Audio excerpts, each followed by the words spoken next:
Dear students, welcome back our topic lesson third. Why do we need our parliament? देखिए बेटा, first lecture में हमने देखा था कि पार्लियामेंट क्या है, उसके पार्ट्स हमने देखे थे, लोकसभा एंड राज्यसभा। उसकी हमें नीड फील क्यों हुई, वो पॉइंट हमने देखे थे कि पार्लियामेंट हमारे लिए इतना इम्पोर्टेंट क्यों है, पार्लियामेंट की नीड क्या क्या है। अब हम देखेंगे नेक्स्ट पॉइंट हमारा है कि पीपल एंड देयर रिप्रेजेंटेटिव, जो हम इलेक्टेड कर रहे हैं वो किस तरीके से इलेक्टेड फॉर्म में आते हैं और उनका किस तरीके से डिपार्टमेंट चूज होता है, वो पॉइंट हम अब देखेंगे। देखिए बेटा, लास्ट पीरियड में हमने बताया था कि हमारी जो फॉर्म है वो लोगों के द्वारा चयनित होकर गवर्नमेंट का रूप लेती है। लेकिन अब हमारे सामने जो पॉइंट है लोकसभा एंड राज्यसभा, यहाँ हमने बताया बेटा करंटली 545 मेंबर्स हैं। यहाँ हमने बताया 245। हमने ये भी बताया था कि यहाँ 2 पीपल नॉमिनेट होते हैं और यहाँ 12 नॉमिनेट होते हैं। ये चीज़ हमने बताई थी किसके द्वारा होता है, बाय द प्रेसिडेंट। लेकिन अब बात यहाँ आती है कि ये जो लोकसभा के मेंबर्स हैं जिनको हम एमपी का नाम देंगे, members of the parliament, same name हम यहाँ भी दे सकते हैं, MP member of the parliament, क्योंकि ये दोनों पार्ट्स, दोनों सदन पार्लियामेंट का ही हिस्सा है। यहाँ हम हमारे इंडिया को लोकसभा में जो वोटिंग होती है जिसके एमपी चयनित होते हैं वो हमारे इंडिया के सभी स्टेट में से लिए जाते हैं। ठीक है, हमारे स्टेट को छोटे छोटे कॉन्स्टिट्यूएंसीज में बांट दिया जाता है।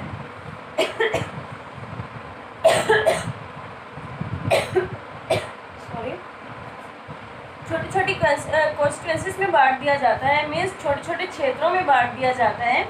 और जैसे कि हम कह दें कि वहाँ उन कॉन्स्टिट्यूएंसीज में से 4 पार्टीज इलेक्टेड है। ए पार्टी को मिली 100 वोट, इनको मिली 200 वोट, इनको मिली 400 और इनको मिली 300। ये 4 पार्टी हमारे सामने खड़ी है। अब यहाँ जिसको ज़्यादा वोट मिलेंगी वो यहाँ से जीत जाएगा। ये विनर हो गया, ये विजेता हो गया, मीन्स पार्टी सी यहाँ से जीत गई। इसे क्या बना दिया जाएगा, member of the parliament. Same ऐसे ही अलग अलग एरिया से जो उठकर आते हैं, जो अपने वोट में चयनित होते हैं, वो पार्लियामेंट का हिस्सा बन जाते हैं। पार्लियामेंट का हिस्सा बन गए। यहाँ एक तरीके से अगर हम कहें तो पूरे देश को संबोधन किया जाता है। पूरे देश की जो सिटीजन्स हैं वो एमपी का हिस्सा बनते हैं, मेंबर ऑफ पार्लियामेंट बनते हैं, ताकि यहाँ हम पूरे देश के हर स्टेट से लोगों को यहाँ बुला सकें। अब यहाँ पॉइंट ये आता है कि लोकसभा में जो सीट है वो किस तरीके से होती है। बेटा, वो स्टेट में जितनी पॉपुलेशन है ना, उसके अकॉर्डिंग उस स्टेट को सीट मिलती है। पॉपुलेशन के अकॉर्डिंग यहाँ सीट निर्धारित होती है कि इस स्टेट से इतने मेंबर्स पार्लियामेंट का हिस्सा बनेंगे। अब बात आती है राज्यसभा की। राज्यसभा में भी इलेक्टेड पर्सन होते हैं। जो यहाँ आपके इलेक्टेड पर्सन गए हैं उनका जो वर्कआउट है उसको ध्यान में रखते हुए जो प्रेसिडेंट है उसके मौजूदगी में यहाँ दोबारा से आपके लोकसभा के मेंबर ही वहाँ वोटिंग करेंगे और उस वोटिंग में 2/3 जिसको वोट मिल जाएगी वो राज्यसभा का हिस्सा बन जाएगी। ये चीज़ हमने बताई थी। अब बात यहाँ आती है कि लोकसभा राज्यसभा, क्या इन दोनों से आपका जो ये पार्लियामेंट का सिस्टम है वो कंप्लीट हो जाता है? नहीं, हम मानते हैं हमारे ये दोनों पॉइंट जो है बेटा, ये आपकी पार्लियामेंट का हिस्सा तो है, लेकिन इनके साथ आपकी प्रेसिडेंट की उपस्थिति होनी भी जरूरी है। यहाँ से आपका प्रस्ताव पास होता है। यहाँ जो प्रस्ताव पास होता है, जो बिल यहाँ से पास हो रहा है वो यहाँ जाएगा, इसके बाद यहाँ जाएगा। यहाँ आप एक बार ही बिल पास कर सकते हैं। यहाँ से आपका राज्यसभा में, राज्यसभा से आपके प्रेसिडेंट के पास। अगर इन द केस प्रेसिडेंट ने इस पर साइन नहीं किया, प्रेसिडेंट को ठीक नहीं लगा, वो वापस यहाँ लोकसभा में रिटर्न करेंगे। ये अथॉरिटी राज्यसभा के पास भी होती है कि अगर राज्यसभा को वो बिल सही नहीं लगा, उचित नहीं लगा, तो वो यहाँ रिटर्न कर सकते। लेकिन यहाँ राज्यसभा के पास टाइम पीरियड होता है 14 डेज। 14 डेज में उनको डिसीजन लेना होता है कि वो ठीक है या नहीं। ठीक है तो प्रेसिडेंट के पास, और ठीक नहीं है तो लोकसभा के पास वापस रिटर्न करें। इस तरीके से बिल, लॉ तैयार होते हैं, प्रस्ताव कानून में चेंज होता है और वो पूरे देश में इम्प्लीमेंट हो जाता है। अब नेक्स्ट पॉइंट हमारा यहाँ आता है कि जो लोग हमने रिप्रेजेंट किए हैं, जो अलग अलग कॉन्स्टिट्यूंसीज से उठकर एमपीज बने हैं, वो अपने एरियाज़ की जो भी समस्याएं हैं, जो प्रॉब्लम्स हैं, उनको गवर्नमेंट के सामने अच्छे से रख सकते हैं। मीन्स अपने एरियाज़ की जो भी प्रॉब्लम है उनका सॉल्यूशन गवर्नमेंट से वो मांग सकते हैं। उनको अपने एरियाज़ का ही डेवलपमेंट करना ज़रूरी होता है। अब आपके माइंड में क्वेश्चन ये आ रहा है कि सिर्फ अपने एरियाज़ का, हाँ बेटा, क्योंकि यहाँ अलग अलग एरियाज़ से मेंबर्स उठकर गए हैं और वो सभी मेंबर्स अपने अपने एरियाज़ पर ध्यान देंगे, अपने एरियाज़ का डेवलपमेंट करेंगे तो हमारी पूरे इंडिया का डेवलपमेंट हो जाएगा। अब यहाँ दूसरी बात ये आती है कि ये जो पार्लियामेंट में गवर्नमेंट है वो हमारी मेन गवर्नमेंट है, जो एट प्रेजेंट गवर्नमेंट रोल में है वो गवर्नमेंट है। लेकिन एक और होती है अपोजिट गवर्नमेंट, विरोधी सरकार जिसको हम बोलते हैं, जो जीत नहीं पाती लेकिन कुछ वोटों की कमी से हार जाती है, वो हमारी अपोजिट गवर्नमेंट बन जाती है। उसका हमारे लिए क्या ज़रूरत है, क्या इम्पोर्टेंस है? जो अपोजिट गवर्नमेंट है बेटा, उनकी हमारे लिए बहुत ज़्यादा इम्पोर्टेंस है।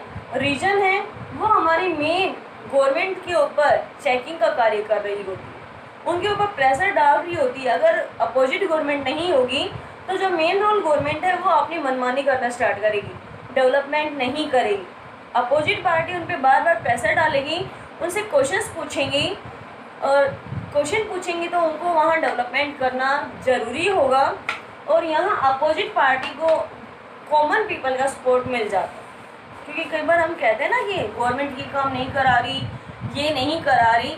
आम जनता का जो व्यू है वो अपोजिट पार्टी कलेक्ट करने के बाद उस पर क्वेश्चन उठाती है, और जब क्वेश्चनार होते हैं, क्वेश्चनार होने के बाद वो जो क्वेश्चंस हैं वो आपकी पार्लियामेंट में पहुंच जाते हैं, जिसकी वजह से हम कह सकते हैं कि कॉमन पीपल की आवाज़ भी पार्लियामेंट तक पहुंचती है। नेक्स्ट पॉइंट हमारा यहाँ आता है कि जो हमने अभी बताया opposite party, main role party. Main role तो हमने बता दी कि इस तरीके से इलेक्टेड होती है और चली जाती है, मेन रोल बन जाती है। अपोजिट पार्टी और मेन रोल पार्टी में जो डिपार्टमेंट चूज होते हैं उनकी बात अब हम करेंगे। देखिए बेटा, लोकसभा में जो हमारे अभी 545 मेंबर्स थे वो हमारे ऑल स्टेट से जा रहे थे। ऑल स्टेट से जाने की मतलब,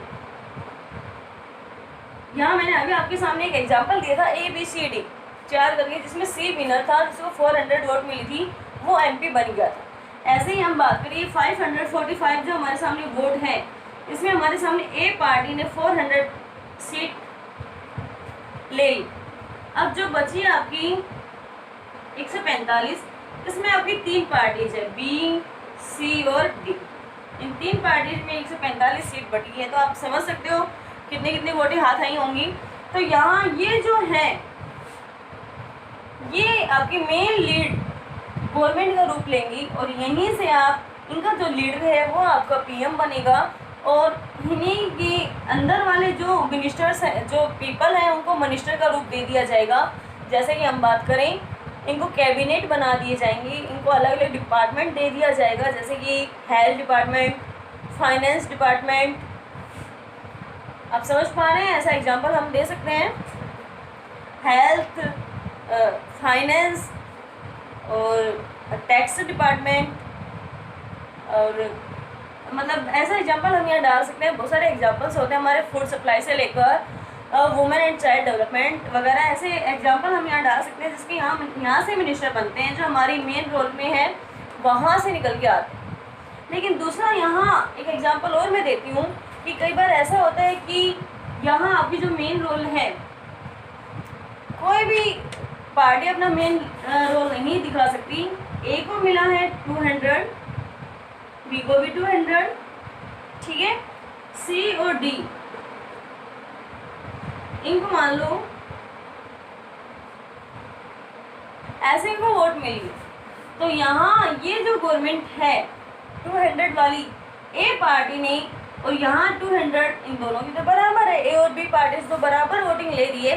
अब हमें यहाँ देखना है कि ये आपस में कौन सी पार्टीज कितनी पार्टी को अपने अंदर इंक्लूड करती है। मान लो A पार्टी ने C को मिला लिया, 2 + 100 300 हो गया। B ने अपने अंदर D को मिलाया, तो ये हार गई ना।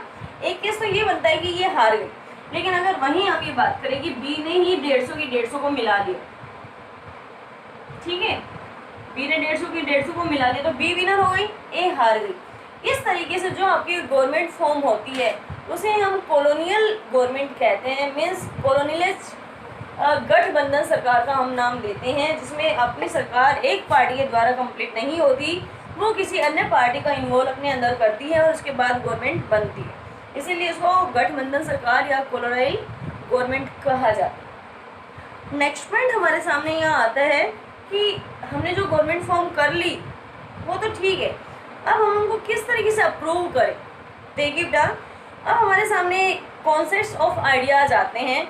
उस आइडियाज़ में हम बात करें तो desire, approval and participation of people is the central theme of the democracy.